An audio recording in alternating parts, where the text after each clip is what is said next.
It is now 6 o'clock.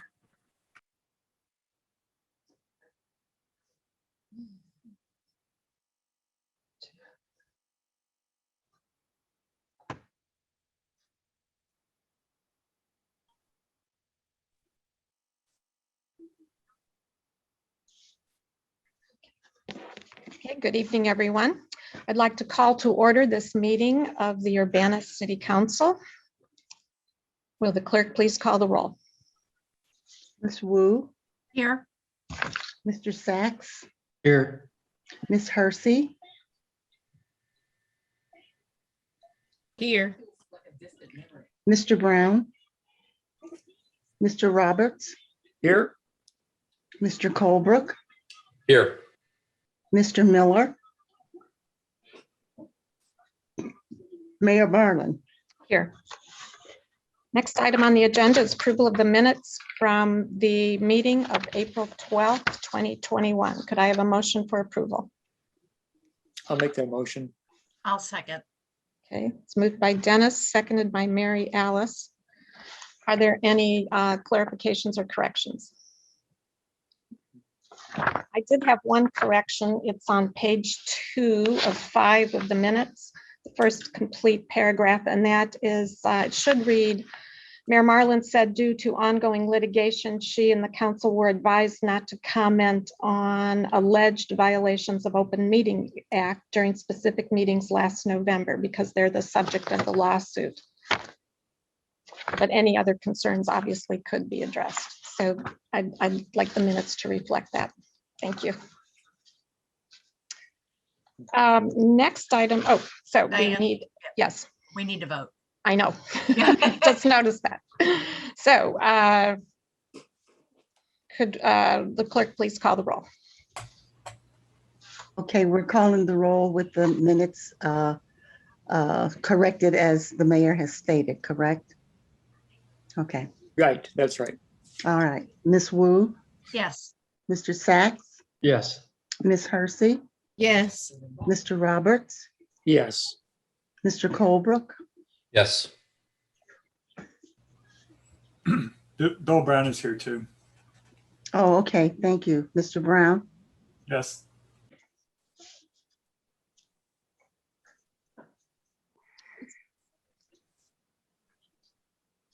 okay, and that's it, I think. I don't see Mr. Miller. And was Bill Colebrook muted? Or did he respond? He, I said I yes. thought he If I was muted, I responded. apologize. It's Okay. yes.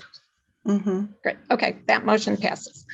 All right, next item on the agenda is a continuation of our new council member training session. And tonight we will be hearing from the Urbana Police Department and the Urbana Fire Department. So we'll begin with the Urbana Police Department. And presenting for the department are Chief Seraphin and Deputy Chief Rich Searles. Good evening, council members and future council members. As I was thinking a little bit about this as we were getting prepared, I thought, well, most people know what the police department does. But tonight we'll hopefully give you a little bit sort of the general layout. So for those who don't know me, my name is Bryant Seraphin. I'm in my 27th year here at the police department. And I have been in a variety of different capacities, both in patrol, a lot of time in the investigations division, and then here toward the end of the career, as one does, spend some time in administration. So tonight we're going to walk through. We don't have tons of slides to bore you with, but we do have about a dozen that I think will maybe help to illustrate a few points. And hopefully this will be meaningful as we move through. So if I can successfully share a screen, I'm going to attempt to do so.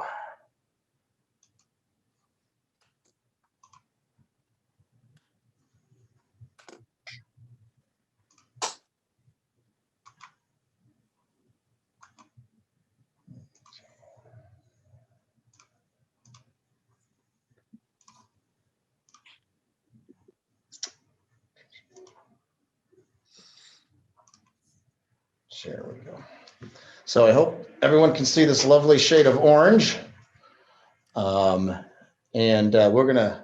we'll go ahead and go through some of our, we're going to go over, I guess, quickly some of the divisions that we do have here. So very simply, this is an organization chart. So at the very top is our administration. Of course, we respond to the council and to the mayor. The department technically has 3 divisions that actually get all of the work done.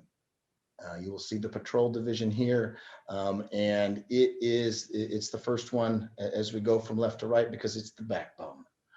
Those are the officers who respond to all of the calls for service. As you can see, we have the criminal investigations division and then our services division. So we have 3 main divisions that serve under administration, that take direction, and we all report to, of course, the mayor and the council.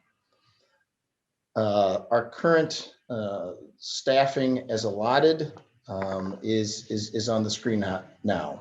We do not have all of these positions filled right now, but we do have 59 sworn officers and 14 civilians. You will see them sort of scattered throughout the slides as we move through them to kind of give you a sense of where the staffing is at. But if every position was filled, these would be the numbers. Administration. This is we will be the people that you see most often, council people. You will see the chief, you will see the deputy chief. We will have others that you'll get a chance to see and interact with at meetings and whatnot, but predominantly those duties fall to the chief of police and the deputy chief of police. We do have an assistant that helps keep our operation moving, but this is the smallest of all the divisions that we have. So this is our patrol division. Again, like I said earlier, it is the biggest of the 3. It is the division that normally starts all of our police calls for service. On Christmas, on New Year's, these are the officers. These are the people who are working.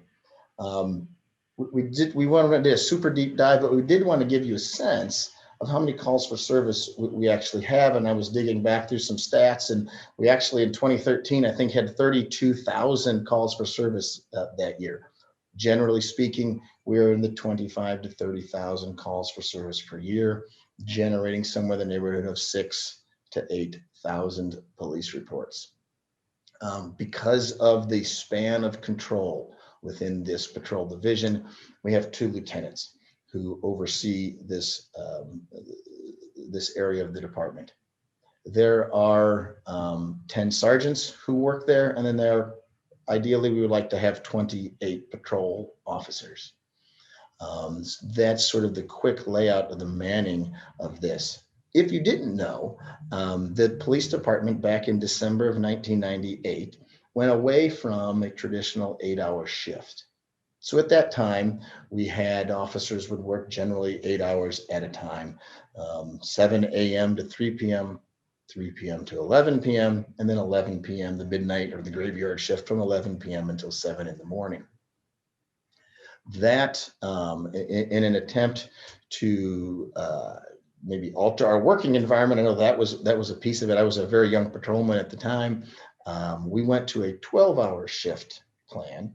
And so in a 12-hour plan, the dynamic of the officers working is simply half of the department is working within the patrol division, and the other half is off, and they do it 2 days, and then they go home. So we have a blue team and a gold team. And while blue team is on, the gold team is off for 2 days, and then they switch, and there's a certain pattern essentially of 2 on and 2 off, and then 3 on and 2 off. And it gets us to 80 hours in a 2-week pay period. But that is something that has been absolutely beneficial for us as a department. As a matter of fact, we were one of the first ones around who tried this. And where the pattern works out is the officers do get, they have to work a 3-day weekend, but the following weekend they're off for 3 days. And that is something that's valuable to the employees, to their human resources. I did get a chance to see the human resources and slides, or excuse me, I guess presentation last week. And I think that's important to note, that that's something that that our employees do enjoy and is helpful for their personal lives. So just thought we should mention that again. Our guys work 12-hour shifts. The investigations division investigates, of course, the more serial, the more violent crime, the things that take more time, a lot of death investigations and those types of things. That division is run by one lieutenant, but he has, as you can see, quite a few different areas of expertise that report to him. All of our property and evidence is under the investigations division. And so if someone were to turn in lost property, if someone were to look for something lost and found, it follows its way ultimately to the investigations division through the evidence custodian. We have an assistant, an administrative assistant there. And of course, we do have two detectives who are assigned to the street crimes task force. That was a task force that was created back in 2015 by the chiefs at the time, who wanted to try to assist and deal with the investigative enforcement side with some of the gun issues that were happening, and their work is ongoing, is ongoing now. So those would be this total staff that work with the that work in the investigations division. And finally, our third division is the services division. Currently, that is headed up by Lieutenant Matt Bain. And this essentially is a civilian support of all the department activities. I'm going to jump to that big number in the middle, the 6 police service representatives. Those are the people who answer the phone here when you call the non-emergency number. And they route all of the concerns into the department, and then and have to do the initial triaging. Sometimes they transfer that call out to dispatch. One common thing that sometimes comes up is the idea of a dispatching and the 911 calls. We do not dispatch our own calls. Champaign County uses a multi-agency approach when it comes to dispatching. And so all of the dispatchers work out in a building out on East Main Street. And so if someone dials 911, it does not come to the Urbana Police Department. It goes out to METCAD and then it's dispatched. We do have the civilian personnel who are here for most of the day. We are not the civilian staff. We are not 24/7 operation. There are some over hours late, about midnight to 6 a.m. If you were to call the non-emergency number, it will actually ring out to the dispatch center. And then they can coordinate. We do have police here, as I've said, 24/7, but we don't necessarily have civilian staff here. We have one animal control officer who's here. And then, as many of the council members know, the crime analyst is nested there in the services division. And so when Melissa Hendrian, whom many of you have met and dealt with, this is the division within which she resides. And so we do some work with regards to the council, and some of those concerns come up through her. This is where she's at. The other thing that I wanted to point out, just like I said at the beginning of a call for service, the 911 call taking is not done here. We also don't have a jail. We do not operate a jail facility. So if we take someone into temporary custody and take them to the county jail, that is under the umbrella of the sheriff.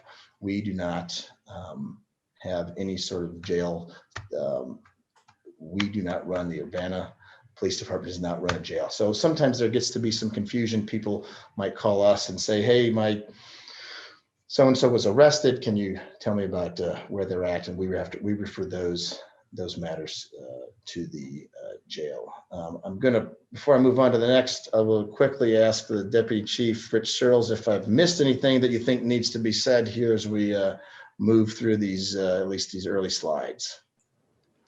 No, I don't believe so. Thank you. Okay.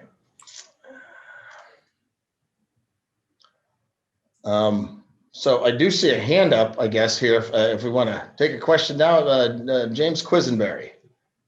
Yeah, if it's okay to take a Sure. question now, I've got one. When you talked about the two groups, the blue and the gold, are the sergeants and the patrol officers theoretically split evenly between the blue and the gold? So you have 5 sergeants in each. Correct. Okay. Yes, And that's exactly right. in the services group, you listed a lieutenant at the top of that, but it didn't include a lieutenant in the head count. Is that one of the lieutenants from the other areas? There should be, there are 4 lieutenants total at the agency. Okay. 1 in investigations, 2 in patrol, just because of the size of the division, and then 1 in services. Okay. And you said that the civilian employees, I assume most of those are in the services area. Is that? Yes, there are a couple of assistants in the other divisions, but most of the civilians are in the services. Okay. And I assume, how does this call, the non-emergency call for services number, how is that staffed? I mean, 6 people, 24/7 doesn't quite Sure. pan out. So what happens with if someone were to call the non-emergency number and say, there's a fight in progress in the middle of the street, the police service representative, the PSR, would immediately forward that call out to the dispatcher. But are they always there? Is there always one of those on duty? There's always dispatchers are 24/7. Yes. Okay. Now our police service representatives are not. So if you Okay. called the non-emergency number at 2 a.m. to say there's a fight in the street, Okay. it would transfer automatically out to the dispatcher. All right. And last question for now. Sorry. In the criminal investigation division, are most of those 12-hour jobs, or are those mostly 8-hour a day kind of jobs? That's a good question. Those are a lot of those, not all of them. Most of the detectives all work 4-10s. They work a 4-10-hour shift. So Okay. some of them work Monday through Thursday, others work Tuesday through Friday. And their general hours are 7:30 in the morning until 5:30 in the evening. And the detectives, of course, also then are part of an on-call rotation. So when events happen after hours, at 2 a.m, on New Year's Eve, etc., the detectives are subject to more routine call-outs depending on the severity of the issue. Okay, I lied. I have one more question, and that is, are the detectives part of the represented staff? If represented, you mean the Fraternal Order Police? Yes. Okay. So Right. yeah, so all of the sergeants and then the patrol officers and the detectives. So our detectives is a lateral appointment. It's not necessarily a rank advancement. So officers and detectives are the same rank, if you will. It's simply linear. And then the sergeants. So sergeants and the line officers are within the FOP Lodge 70. And then the management, the administration, the management with regards to lieutenants, chief and deputy chief are not. All right. Thank you. Typically, one of the things the typical things that we're asked that we bring before council, obviously budget. I know that was discussed last week. Not to any great detail, but at least that was one of the items that we wanted to bring. Input on changes to city ordinances. So as there have been ordinances that have been passed and then repealed and whatnot, we will be a part of those discussions. Grant funding, when we have grant opportunities, those are another things that we as the police department will bring forward. Occasionally we'll have memorandums of understanding, intergovernmental agreements. So one of the ones that was passed within the last several months was a police records management system. And that's been something that's been a long time coming and whatnot. So we were grateful that the council saw fit to help us move that forward. And then other newer programs, when we instituted body worn cameras back in, I believe it was January of 2019. That was another item that we brought to council for education and information. And then occasionally we'll have other things that might rise up that that the council would like to know about. And so whether that's sometimes a recent shootings or some other criminal events, we will try to make sure that everybody's informed. And so we will bring those items to the council.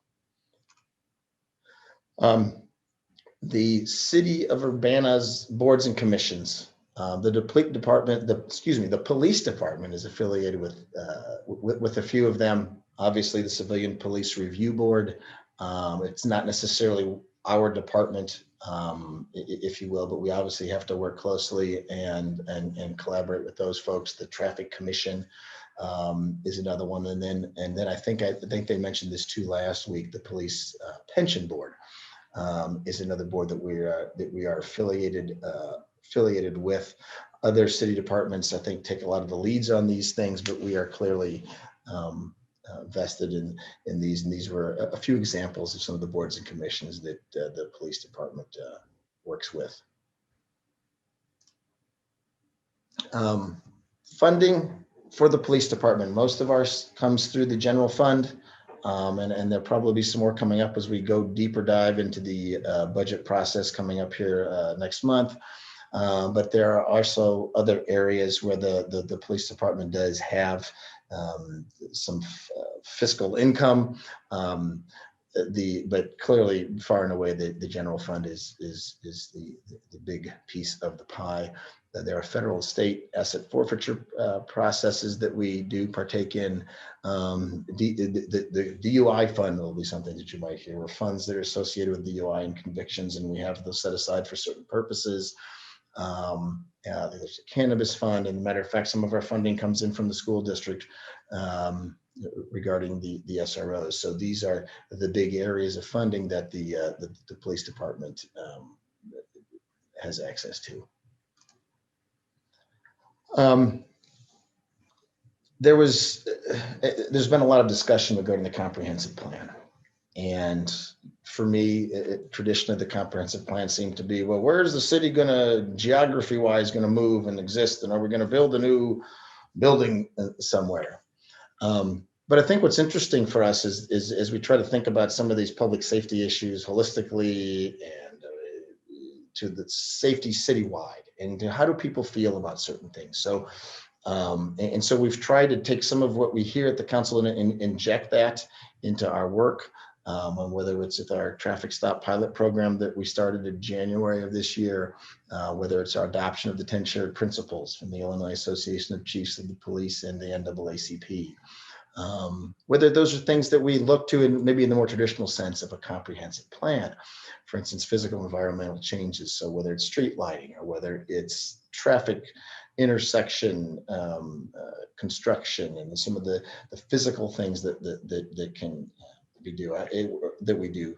So we wanted to at least mention some of that. We'll go a little bit deeper into the next slide when we talk how we work together with some of the other departments. But whether and then of course for us, any comprehensive plan has to involve community involvement for us, whether it's neighborhood watch and volunteer efforts.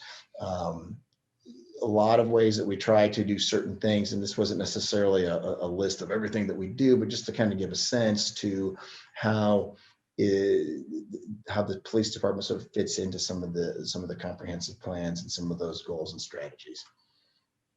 I thought we talked, and one of the other things here that we were having some discussion on was how the joint city efforts and how do we sort of work together and with all the other departments. And I was thinking about something even as simple as, like, you look at the fire department there. Sometimes we help the fire department just something simply as directing traffic, so people aren't driving over the fire hoses. Sometimes it's rather involved and complex, working an arson investigation that we work with the fire department. Our public works department, we do lots with them. Lots of planning for special events, lots of barricades, lots of safety concerns in that particular area. And then, of course, emergency issues.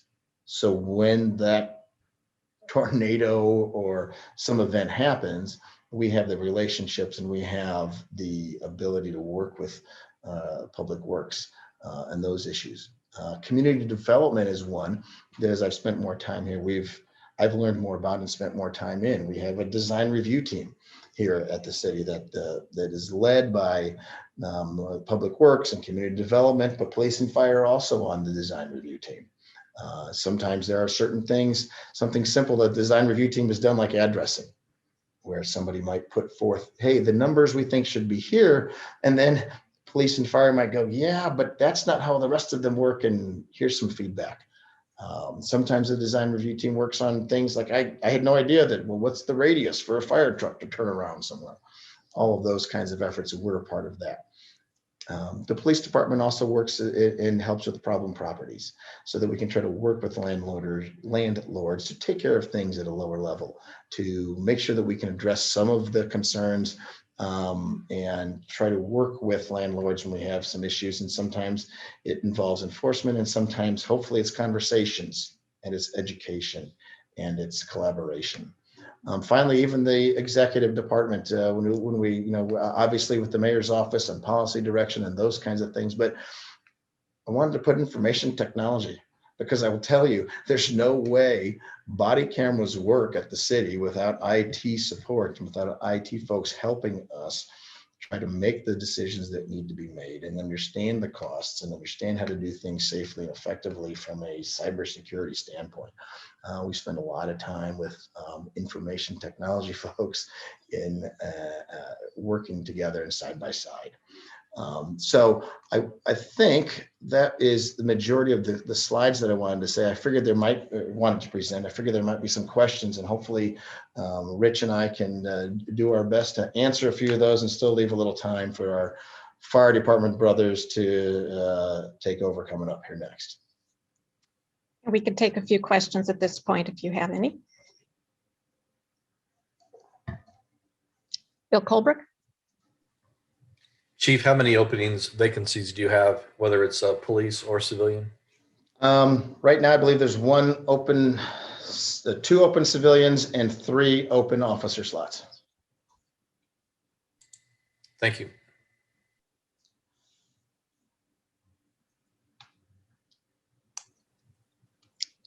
Bill Brown, and then Dennis. Yeah, thanks, Chief. I'm looking forward to sometime seeing what you guys put together as far as a comprehensive annual report goes. I know I've talked about that before, and hopefully we'll see something over the next year at some point. I think it's important to be able to have it address what training's been accomplished and what kind of progress we've made toward other goals in the police department, as well as like calls for service and all that stuff. Have it recorded every year in one place would be nice. I've enjoyed doing a couple of ride-alongs, and I know, I'm pretty sure that's been suspended temporarily. Are you guys doing ride-alongs again? So with regards to certain staff, like the council, yes, we can work with ride-alongs now for that. We did last year when the pandemic hit, did really ratchet down on those things. Okay. Yeah, I would definitely recommend that for anybody who wants to. One question on the asset forfeiture fund, the cannabis fund, and the DUI fund.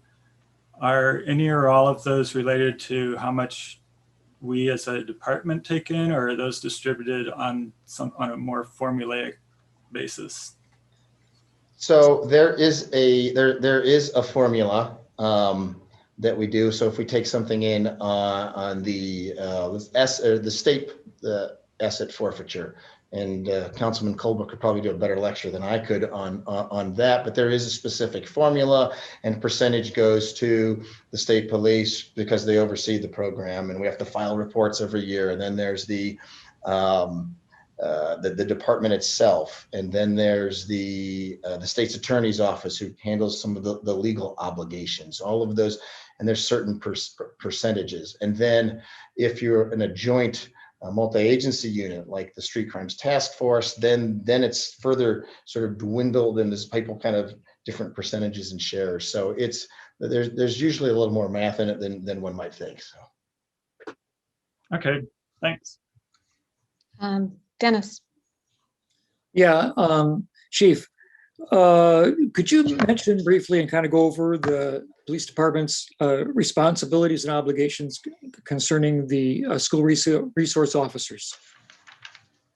So currently the officers are assigned one to the high school, one to the middle school.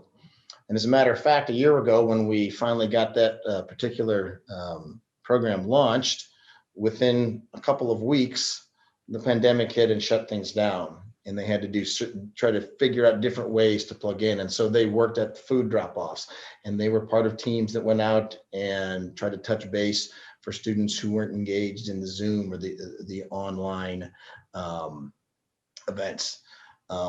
The school resource officers are simply at this point, and we're hoping that as the schools this fall, I would suppose, come back to a more normal school day. The school resource officers are about being counselors and teachers and doing those types of things as opposed to enforcement. That is a hat that they wear, but the roles and responsibilities are not to arrest students. The roles and responsibilities are to provide guidance, expertise, and a way to work with and collaborate with the schools as they try to deal with issues and behavioral crises that show up. And I understand that the officers their salaries are covered by the school district, I think. What is the responsibility financially for the city? So when we started this particular program, and again, it was, I guess, a year ago, when we started that, the city's responsibility was the initial outlay of equipment, the cars, the computers within the cars, and those were probably two of the biggest pieces of equipment. There was some other equipment as well, and so one of the things, and so that was our big financial input. I will tell you then, and I don't recall off the top of my head, halfway through the school year, we did leave one of our officer openings, our vacancies that I spoke of to Bill Colebrook a minute ago, open so that we could help the city, could help the school district offset some of their the costs of this program because of the pandemic and because of we understood the expense and we wanted to be sensitive to that. So, and I don't have that exact number in front of me, but there is a financial offset to the school district. The cost of the equipment and cars, is that recurring, or is that a one-time shot and now we have the cars so we don't have to concern ourselves except with maintenance? So the equipment expenses, there's life of equipment, and it has been stretched out, amortized, maybe is the right word I'm looking for, to try to say so that when the car is set to be replaced in 8 years, that money has been set aside and that's been rolled into the cost of the SROs. So when you hear a lot of people talk about the SROs and what the cost is, well, that cost is also 1/8 of a police car. Is set aside and is part of that funding formula. Thank you, then. we have time for a couple more questions. Jaya? I actually have a couple of follow-up questions. One, I was hoping you could go back and answer Bill Brown's question about the cannabis funds, because I think that got kind of skipped over. And then also, would it be possible for you to send like a job description for the SROs to new council members? Because you mentioned that they're more of like counselors. I'd like to know more about the qualifications and what the expectations are for these roles. So, yeah, I mean, and there's and probably the easiest way probably is with regards to the SROs is to find the IGA and get that out to you. I think that might be very, very helpful. And this is where I might see if Deputy Chief Searles wants to talk for a moment on, because I do not know that I'm going to be the best guy to talk about the cannabis fund. I know there how some of that was related because there's two different sources of that. And I don't see Elizabeth Hannon on because I think she's actually off. So I don't know, Rich, if you want to do a better job of explaining, because otherwise I'll have to get back with you on that. Yeah, I can try. So the state of Illinois has elected a tax on cannabis sales. And a portion of those sales and that tax is directly given to municipalities for, there's a very narrow window which can be used. And it's specifically for the enforcement of black market cannabis sales. So that's the window where we can spend that money. Otherwise, the monies go for restorative practices within communities and things like that. But the slice that the police department gets is directly related per the legislation for those black market sales. Thank you. Okay. I think in the interest of time, we'll move on to the police department. One thing I think it's important for folks to know is that, well, as mayor, I also serve on the MedCAD policy board, and I learned a lot about the administration of the dispatch system in it. The city of Urbana, along with the other participating agencies, are charged for the dispatch service based on the number of calls for service. And this past year, they used the 25,000 number, approximately 25,000 as the basis. So we pay close to $800,000 a year to MedCAD for the dispatch service, so that when people call 911, somebody is always answering the phone. But that's also part of the police department budget. Okay, well, thank you, Chief and Deputy Chief. And we'll move on to the fire department and Chief Luss. And is anyone else joining you, Chief?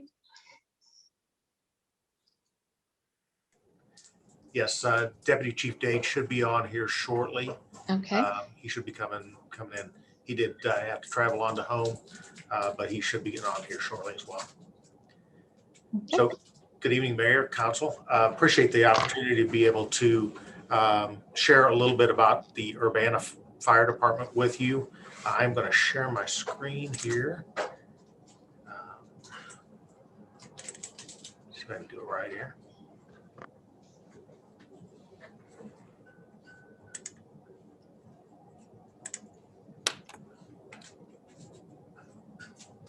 That's not the right one. Doesn't look like the right one. I apologize here. That's what I get for having too many screens up. No.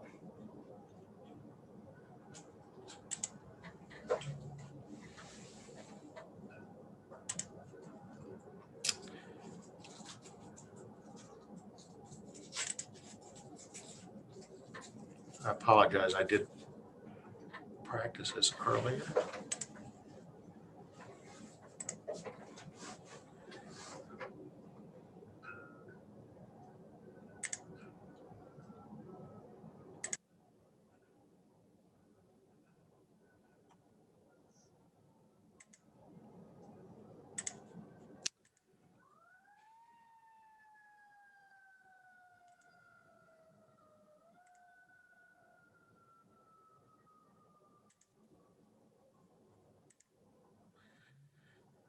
I'm going to get it, I promise.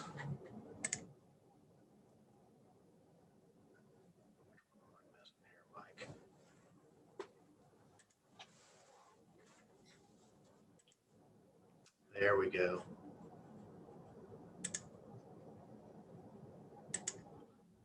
Okay, can you see it okay?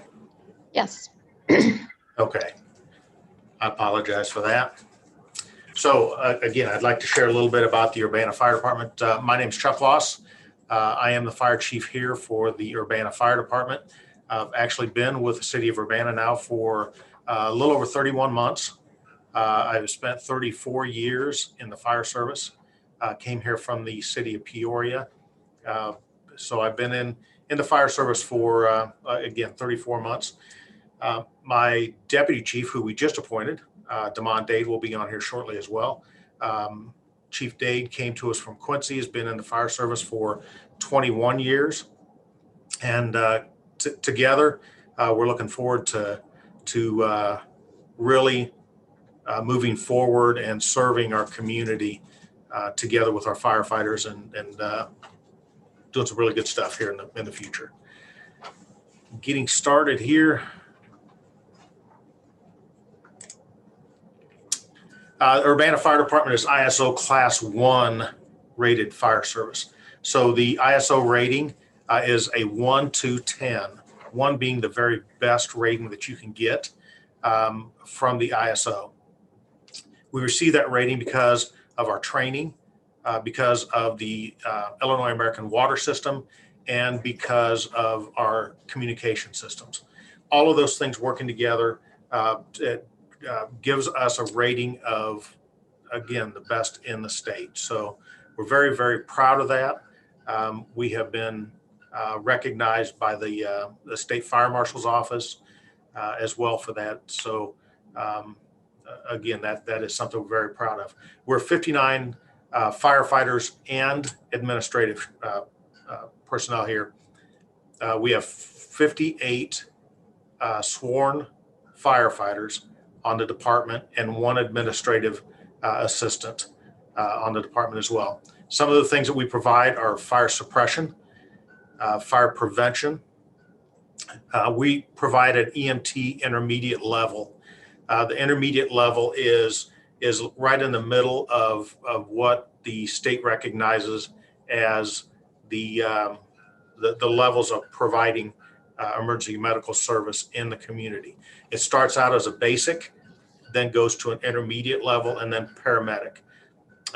In our department, we have 18 paramedics, 18 intermediates, and 23 basic level EMT providers that respond to calls each and every day.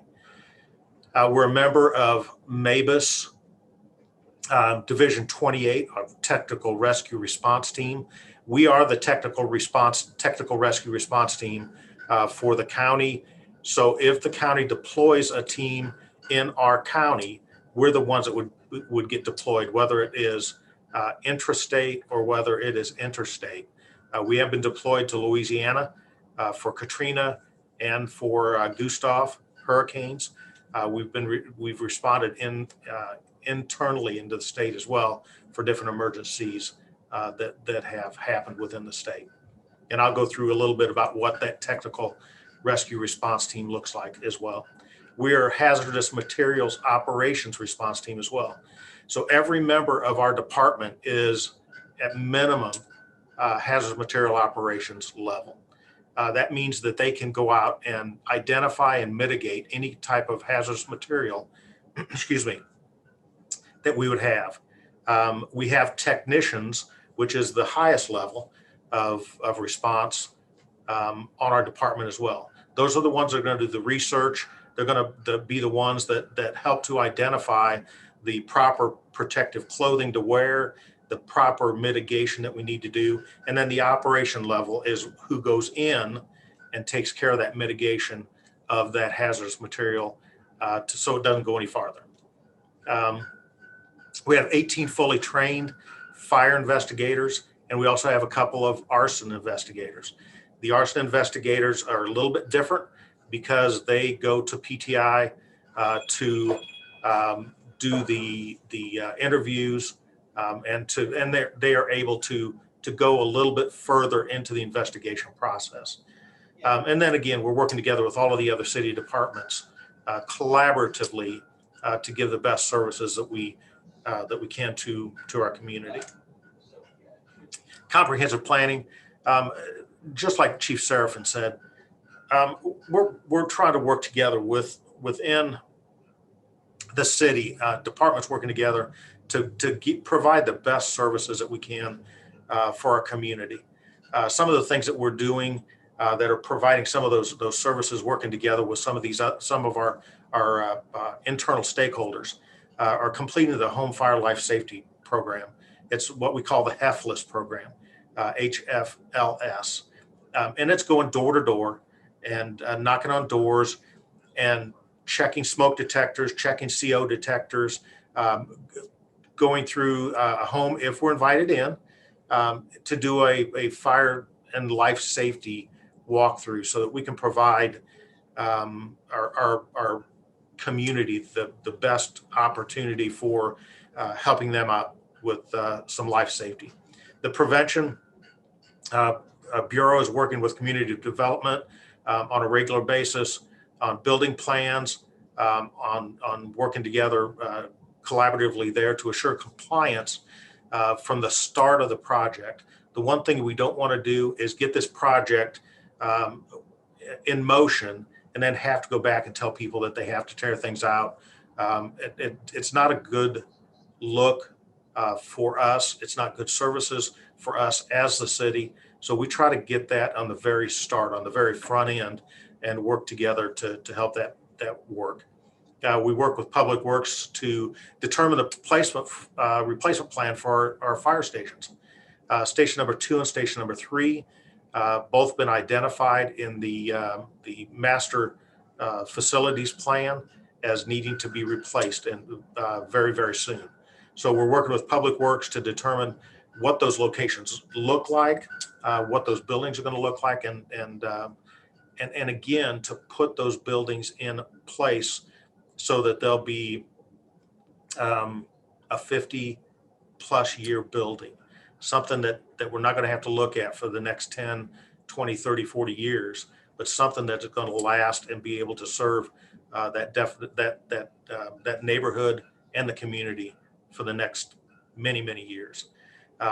Collectively working together helps to determine the best response times and the services that we're going to provide to the community for years and years to come.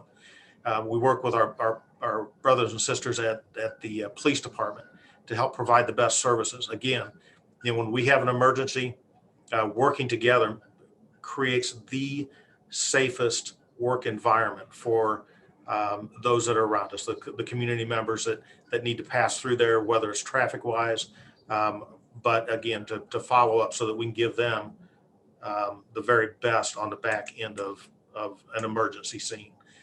We go when people are having their worst days, and we try to make it a little bit better. A little bit about what we do. Again, much like the police department, we have different divisions that we have, our different services that we provide within our fire department, within your fire department. The Fire Prevention Bureau, we provide, again, those inspection processes, but we do a lot of inspections for businesses throughout the year as well. And I'll talk about that here a little bit pretty soon. Fire suppression and operations. As we kind of jokingly or simply put it sometimes, it's putting the wet stuff on the hot stuff. That is the suppression efforts that we do. Special operations, there are a lot of different things in that special operations. And again, I'll talk about that here pretty soon. I have a slide dedicated to that. Our training bureau is, again, something that we're really shoring up here. One of the things that we have done well is our rank and file, our officers down, train regularly on the basics of what they need to do when they go out on emergency calls. We have committed moving forward that we're going to put leadership training together, that we're going to start creating a succession plan to help build our internal firefighters so that they can be a part of a strong leadership process and be a part of a strong community as well. And then our administration, again, the support for what our operations does every day. A little bit about our org chart here kind of gives a little bit of the flow. We have one fire chief, one deputy chief, one administrative assistant. We have a prevention and education officer at the University of Illinois, our campus prevention officer. And then our fire marshal position right now is a vacant position. The division chiefs on down in this flow chart are 24, 48 is what their hours that they work. So they're on 24 hours, they're off for 48 hours. What that equals out to is about a 52.7 hour work week.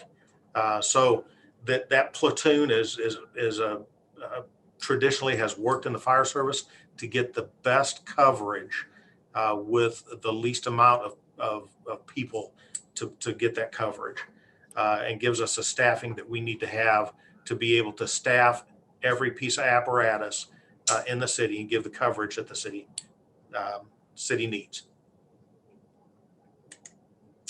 Our Fire Prevention Bureau, talk to you a little bit about that.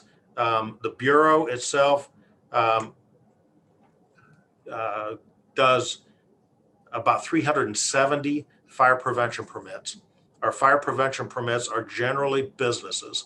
Those businesses we go out to and do a very thorough fire prevention permit. And they come, again, the businesses pay the city to have those permits done, those inspections done, so that they can get their permits for occupancy. Our liquor license occupancy inspections, again, 75 of those that we go out and do those when those liquor permits come up, we go out and make sure that the fire safety is in place for those as well. We do hazardous materials occupancy inspections.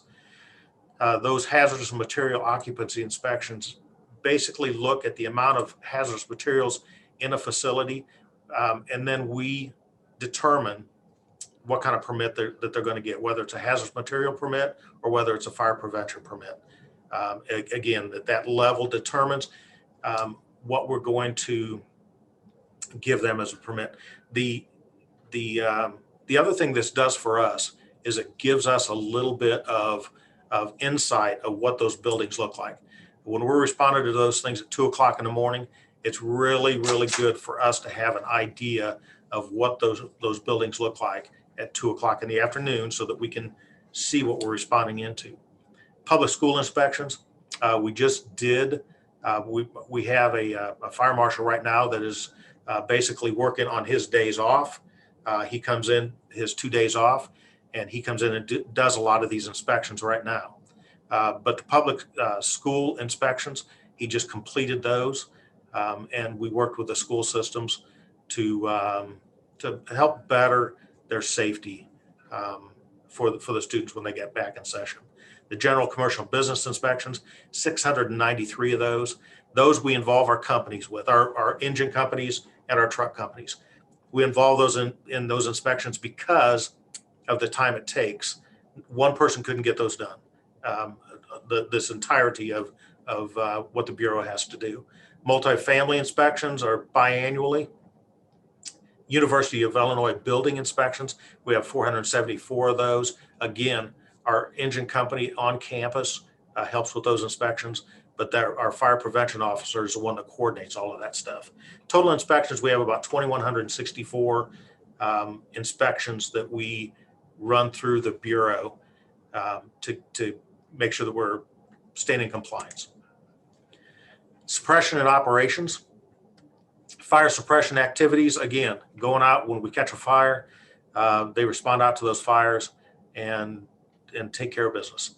I will say, again, 34 years in the business, this is a wonderful fire department.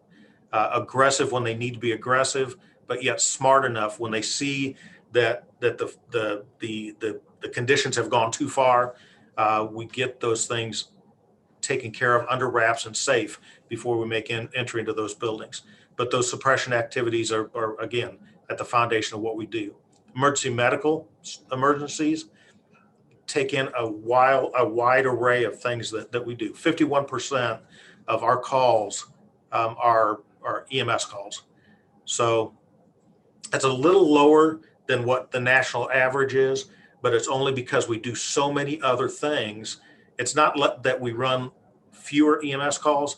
It's just we run so many other diverse calls that it adds up to our call number. The good intent and service calls, again, can be, and I wrote some of these down so that I can tell you what some of those are. Some of those are a person in distress. They're just not They just can't help themselves.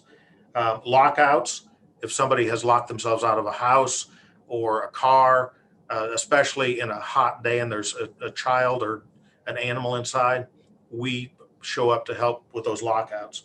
An elevator lockout as well. If an elevator is stuck between floors, we show up to help mitigate that. Ring or jewelry removal. We have done several of those. We have some special tools now that we can take care of that ring and jewelry removal. Water problems. If somebody, and I know I'm not going to go into all of these, but if somebody has a water pipe that breaks, we'll get a call for that. You know, we have some wet vacs, we have squeegees, we can go out and help.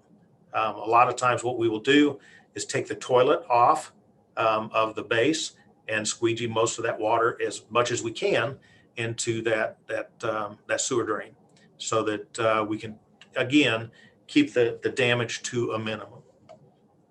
And then rescue calls as well. Rescue calls are different than EMS calls. Again, because of the different tools that we use. People that are entrapped. We had a young man at a local industry that had some steel fall on him. And, it took some special technical rescue tools to be able to get that steel off of his, about 10,000 pounds of steel. So it took a special tools to get that off. Some of our call numbers, fire calls 199. Those are structure fires of some kind, or fires that we respond to as it's called in that we have a fire. Most of our fires, again, I'm bragging a bit, but I feel like they're worth the bragging about. Our firefighters generally keep the fires to room and contents because they're aggressive to be able to get in and get things taken care of. EMS and rescue and high pressure calls, the pressure ruptures, things like that, about 2,864 calls. Service calls, 656, hazardous materials, and you can read the numbers there. We run about 5,150 calls a year. And that is any of the mix of what you see there. If it's a fire call, every apparatus in the city responds to that, including the fire chief. So if we have I don't want to be kept out of those kind of things. You know, it's what we do. So we all run on those calls. If we have a second call, we have mutual aid agreements with Champaign. If we can't break an engine loose, then Champaign will come and help us. Likewise, if they have a big call and they need us, we go out and help them as well. Our special operations, I talked about special operations a bit. We're a member of MABUS Division 28. That's basically Champaign County. MABUS Division 28 is several different departments that come together, but to provide these services. But the technical rescue team is Urbana. We have the tools, we have the training, so we provide the services for technical rescue training. That includes high and low rescue, or high and low rope rescue, and that means dangling off of buildings, rappelling off of buildings, means going down into steep ditches. Anything that would entail being tied onto a rope, that is your high and low angle rope rescue. Trench rescue, again, is one of those things that we have. I hate to say, but most of our trench rescues are more recovery than rescues, because when those trenches cave in, the weight of the dirt is so heavy that it's a crushing kind of call. But we go out and we do those rescues and recoveries there. Confined space rescue, and that is getting into little bitty spaces, and I do mean little bitty spaces.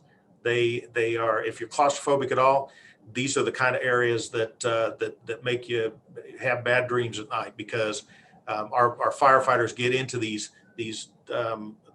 small culverts to rescue animals, to rescue people. So we did, in a confined space, have responded to the county for grain bin rescues, where people have gotten into grain bins and been pulled down into the grain, and then we go in and help to evacuate some of that grain around them so we get them out safely. Structural collapse rescue. We see this a lot with hurricanes and tornadoes, but this is a lot of times where you're going to see that structural collapse.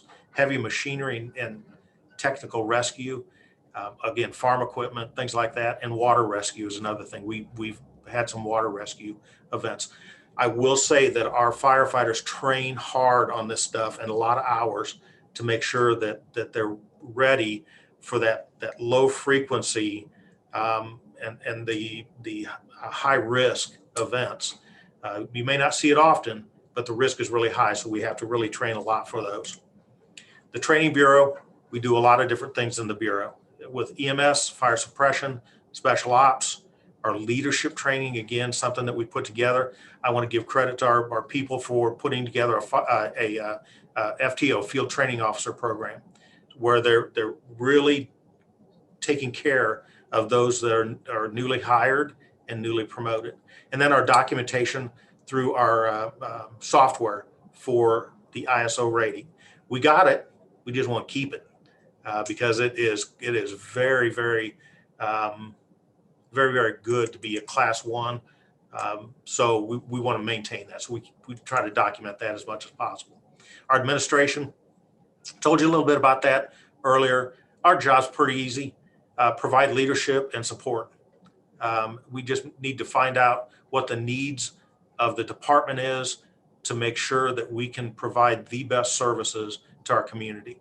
So from the administrative side, it's just identifying those needs and then basically making sure that those needs are pushed up to plan for those. Where we are, a little bit about our stations. We're at 400 South Vine Street, where the city hall or the city building is, Philo Road, Lincoln Avenue, and Gregory Street. Our central station here at the city building is built and occupied in 1964. Out of this building responds our battalion chief or our division chief, is what we currently call them, out of car 220. That is our command staff. They are in charge of that shift, that battalion for the day. We respond out with a 100-foot tower, which is our ladder 260 or our tower 261, with a captain, an engineer, and a firefighter. We have engine 251 responds out with a lieutenant, an engineer, and a firefighter. And in this building also is our administration offices. So we have our chief, deputy chief, and administrative assistant in this building. Station number 2, built and occupied in the late 1960, it looks like 69, yes, 1969. This building has engine 252, which has a lieutenant, engineer, and firefighter. And this station has been one that has been identified to be replaced in the facility master plan. It's a small 2-bay station, very cramped, and it really is starting to deteriorate quite quickly. And again, it's been identified in the master plan as one to be replaced very soon. Station number 3, 1407 North Lincoln, built in late 1970, estimated about that date. Engine 253 responds out of there, and it's a lieutenant, engineer, and firefighter. And again, this is the other station that has been identified by the facilities master plan to be replaced. Again, a small 2-bay fire station, small living quarters that just really has been deteriorating quickly. Both of these stations we're looking at, again, like I said earlier, we're looking at that 50-year plan. We're not looking at putting up something that's going to last 10, 15 years for the city, and then we're going to have to go through all of this again. We're looking at something that is going to be long-term, that we are not going to have to look at this for ever again, because we'll take care of those needs. Our university station at 1105 West Gregory. This one is built after the University of Illinois. Department was merged with Urbana Fire and Champaign Fire. So in 1998, the University of Illinois Fire Department decided that they were going to merge into Urbana Fire and Champaign Fire. Urbana Fire took 6 of the firefighters, Champaign took 2, and this station was built on West Gregory just shortly after that in late 2000, mid to late 2001. Out of this responds 254 with a lieutenant, engineer, and firefighter, and also car 212, which is the University of Illinois prevention officer. This is our newest station. It is fully maintained and taken care of by University of Illinois. That is in a very quick presentation, your Urbana Fire Department. Do I have any questions?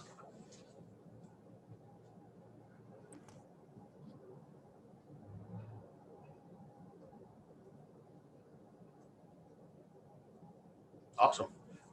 Oh, I'm sorry. Bill Colbert. Yeah, thanks, Chief. I appreciate the presentation. I was just curious about the replacement plan for the equipment, the fire trucks. I happen to know that fire suppression equipment, an engine or a ladder, they're pretty expensive these days, and it's a pretty big hit to municipality to pay for an engine or especially pay for a ladder truck. I know our ladder truck is fairly new, but these things do age over time. I just was curious about when the next piece of equipment needs to be replaced, and what is your process for allocating funds on a yearly basis in order to pay for such a big purchase? Yes, thank you for that. So we, much like Chief Seraphin mentioned, we amortize all the equipment, the big equipment that we purchase. So $1 million, $1.25 million to be exact, 100-foot ladder tower is going to be amortized over about between 15 to 20 years. Over that time, we're going to maintain it, we're going to take care of it, and hopefully after that point of that 15 to 18 years, we're trying to set that at 15 years. One of the things that we try to do in the fire service is have a reserve fleet that is as good as your front line, so that when you have to take something out of service, your reserve fleet is not something that you have to worry about breaking down or not going to be working. So we have 2 engines coming that we had planned for fiscal year 2020 and 21. The reason we have 2 of them coming at the same time, what we call our twins, coming at the same time, is we plan that for late 2020, or early 2021, for the purposes of getting a better deal. When you buy 2 of them, you get a price break, if you will, for buying in bulk. We did get a price break, pretty decent price break on it, by buying 2 of them together. Those are due here in probably 1st to mid-September. Those will be replacing the engine at station number 2 and station number 3. Those are our oldest 2 engines in frontline right now. But we are going to be working with the manufacturers to make sure that we maintain some good prices moving forward. And we do plan for those replacements years and years in advance. Thank you. You bet. Got time for one more question. Chandra. Hi, good evening, Chief. Good evening. You mentioned the facilities master plan. Has that been published yet, or is that still in process? Yeah, so we have gone through the process, and it is the plan is put together, and I believe, Mayor, that probably is going to be something that the new council members have access to very shortly. Yeah, it's available. So that is in place.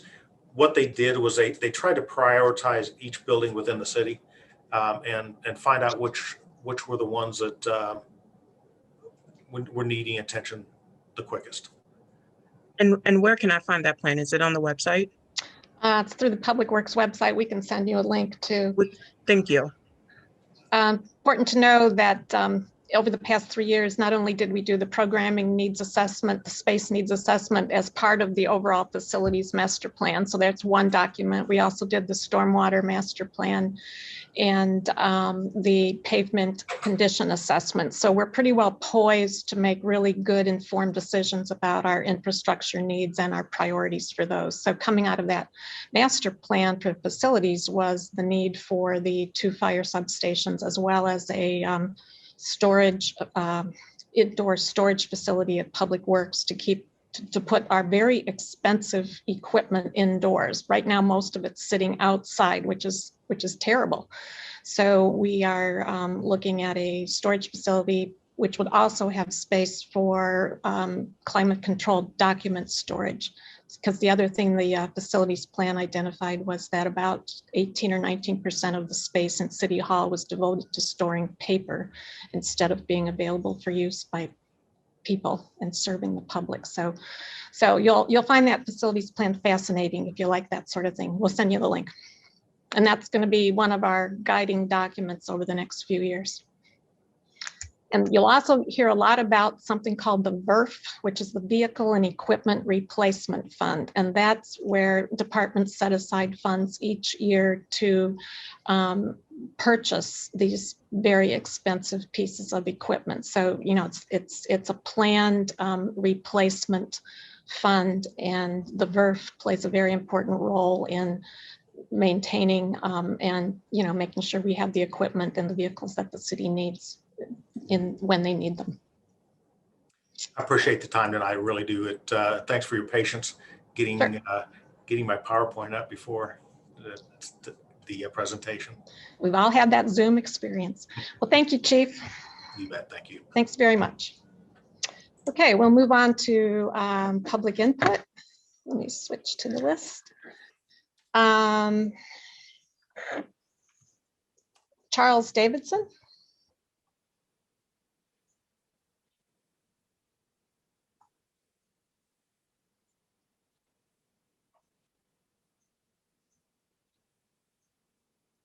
Can you hear me? Yes, we can hear you.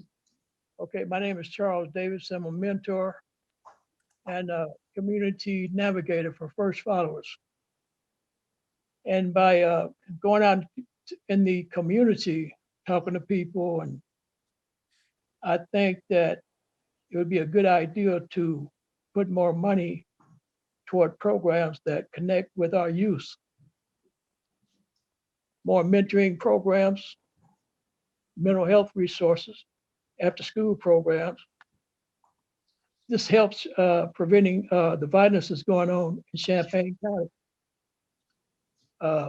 Family environment that will support healthy development. You need to build programs that teach parenting skills also. Also as needed is a class to show people how to interact with police when they get pulled over.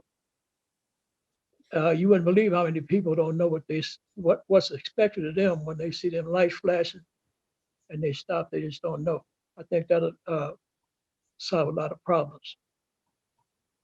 And once the people in our community see that the city really cares about them, I think we'll get a lot more support from our communities, you know, like community watch and stuff like that.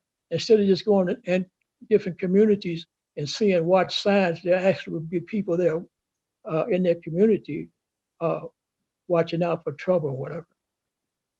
And as always, the people that's closer to the problem is closer to the solution. And I think you supporting First Followers. I pray you continue to support First Followers. Thank you. Thank you. Angel Johnson.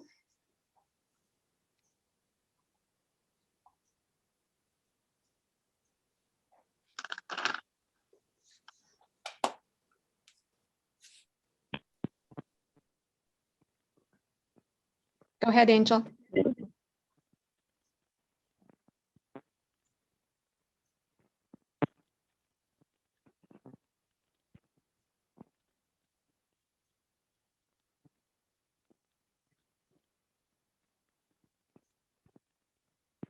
Go ahead, Angel. Can you hear us?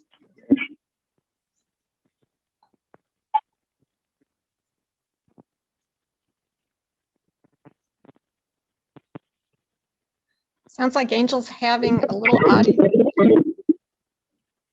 Are you there? Yeah. Now can you hear me? Yes, we can. Now can you hear me? Yes. Okay. Okay. Okay.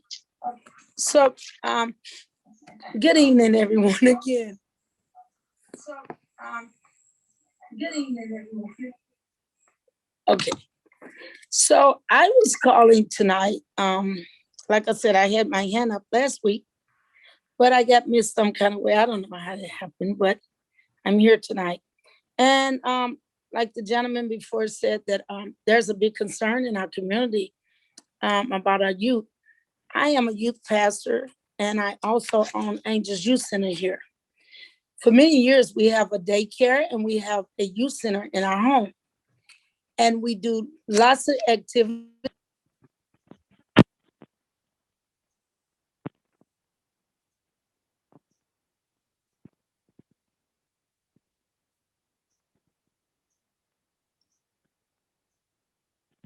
Angel, we've lost you.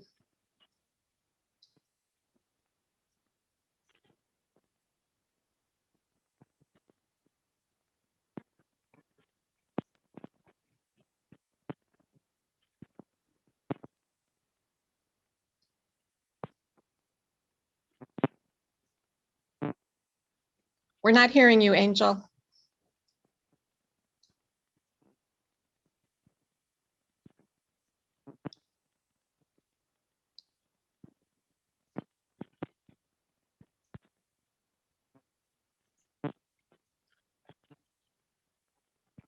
You could try calling in, Angel, or finishing your comments by email. We'd be happy to take them either way. I think at this point, we'll move on to Tracy Chong, and if we can get Angel back after Tracy, we'll try.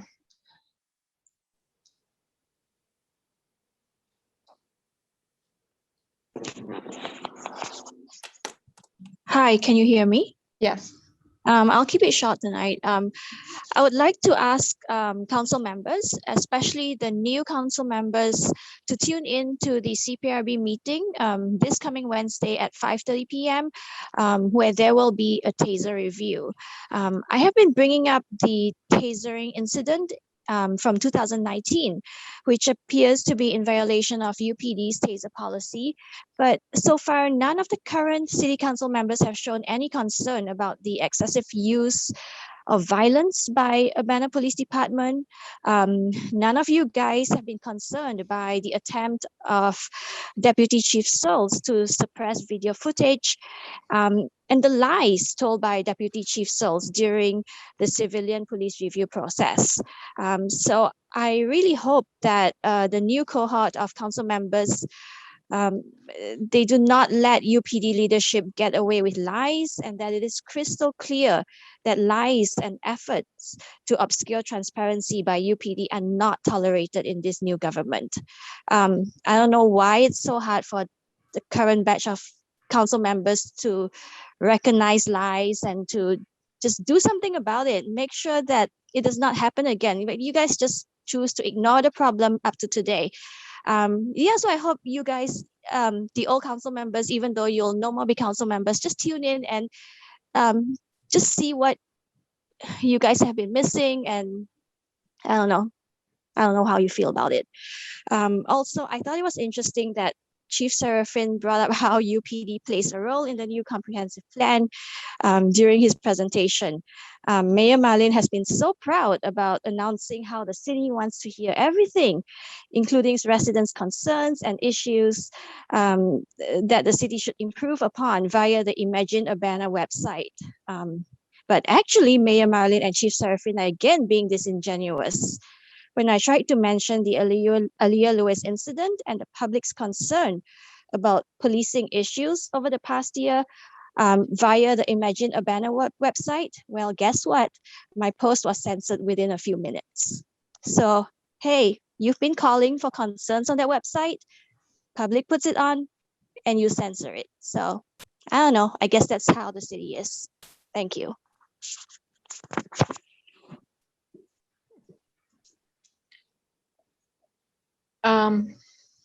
We'll try Angel Johnson one more time.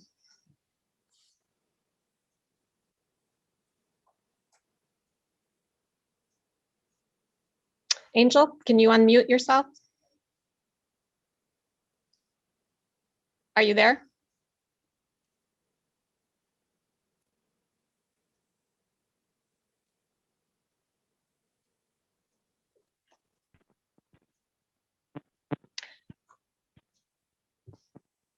I think we'll move on. Angel, please send your comments via email to the city council, and everyone will receive it.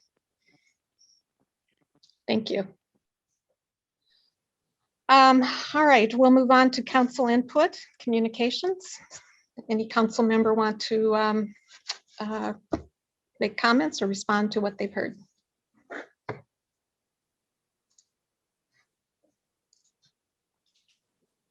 No?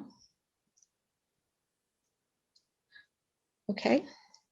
I will let the public know a couple of things related to youth programming, especially in response to the recent violence. Representative Ammons has been in contact with both myself and Mayor Finan and is very interested in trying to obtain some funds through the Illinois Criminal Justice Authority for summer youth programming. So we're looking at ways to do that, including increasing or expanding the Self-Made Kings program, which operates specifically here in Urbana with middle school and early high school age kids. We just heard from the Ministerial Alliance. We'll be meeting with them hopefully in the next week to talk about specific steps they would like to recommend to helping address the violence. We're working with the Community Coalition, and of course the Urbana Police are working very, very hard to identify the recent people involved in the violence. And again, public collaboration and cooperation is important in that. And I will be looking at other options, including first followers. Okay. We'll move on to, we have no additions to the agenda. We have no unfinished business. We have one item coming out of the committee, and that'd be Eric Sachs. So on behalf of the Committee of the Whole, I move to approve resolution number 2021-04-019R, a resolution approving the City of Urbana and Champaign-Urbana Champaign County Home Consortium FY 2021-2022 Annual Action Plan. And I'll second that. Moved by Eric, seconded by Mary Alice. Any further discussion? Will the clerk please call the roll? Ms. Wu, Yes. Mr. Sachs, Yes. Ms. Hersey, Yes. Mr. Brown, Yes. Mr. Roberts, Yes. Mr. Colebrook, Yes. Mr. Miller. Yes. That motion passes. Reports of special committees. Anyone have anything to report? Okay. Reports of officers.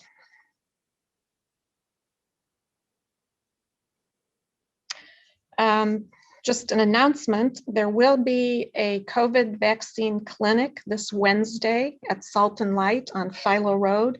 It's being sponsored or held by Carl, the Carl Mobile Clinic. It's open from 9 a.m. to 4 p.m. It's a walk-in clinic, so people don't need to make an appointment in advance. This is a very good location to reach people who live in East Urbana who may have had trouble getting transportation out to some of the other vaccination clinics that were held in Champaign. So again, this is Wednesday, April 28th, 9 a.m. to 4 p.m. walk-in clinic at Salt and Light. And we're really grateful that Carl is setting up this clinic, and we'll be flyering and trying to get the word out in the neighborhood itself. So please spread the word. Dennis, you had a Yeah, I'm sorry that when you mentioned that whether there was like special announcements, I forgot to mention that I just been contacted today to announce and share with the public that there is going to be a downtown Urbana May Day art walkabout. That's May 1st. It'll start at 10 o'clock in the morning and go to 5 o'clock in the afternoon. It's being sponsored by the local businesses downtown. It'll feature artworks exhibited at local sites, including Bohemia, the Cinema Gallery, the Gilbert Gallery on Main Street, the International Galleries in Lincoln Square, the Urbana Museum of Photography on Race Street, and the Tom Brewer Gallery. And I think that it would be great for people to enjoy coming out on probably what's going to be a pleasant afternoon and do a walkabout in downtown Urbana. Thank you. And that just reminded me, I have one other announcement, which is more or less a teaser, but on Arbor Day, the city is going to have a very exciting announcement to share with the community. So stay tuned. Last item on the agenda is under new business, and I have two appointments to bring to you for your consideration. The first is an appointment to the UC2B Board of Directors for a term ending June 30th, 2023. And the second is to Tree Commission for the term ending June 30th, 2023. For those of you who don't know, the UC2B Board of Directors is a board that was created around the same time the UC2B broadband network was installed in the city. The board has a number of responsibilities. One is they help foster the deployment of affordable broadband connectivity throughout Champaign-Urbana. They also work closely with the broadband partner I3 on some operational issues and deployment issues, and work with them to identify the areas that need service and that sort of thing. And then they also operate and are responsible for the disbursement of funds from the Community Benefit Fund. So a portion of the revenue from I3 goes into this fund, and then it's utilized to fund special projects to address the broadband needs of the underserved members of the community. So I'm recommending for approval for this position, Connie Dillard Myers. She's a 16-year resident of Urbana. She works in support of the University of Illinois in Champaign, in the engineering and accounting staff. She has 30 years of experience with the U of I library, and her background includes computer information systems, systems administration and security, training and development, work performance improvement.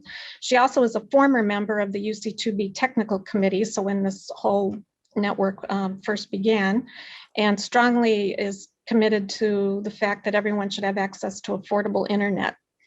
And she's very eager to work with the UC2B board to realize full digital access for all residents. And then for the Urbana Tree Commission, I'm recommending Alex Julius.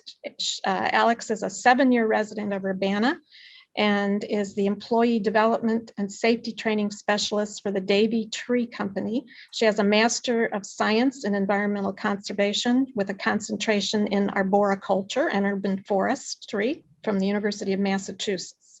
She's bringing her background as the Associate Director of Educational Goods and Services with the International Society of Arboriculture. That's a hard one to say.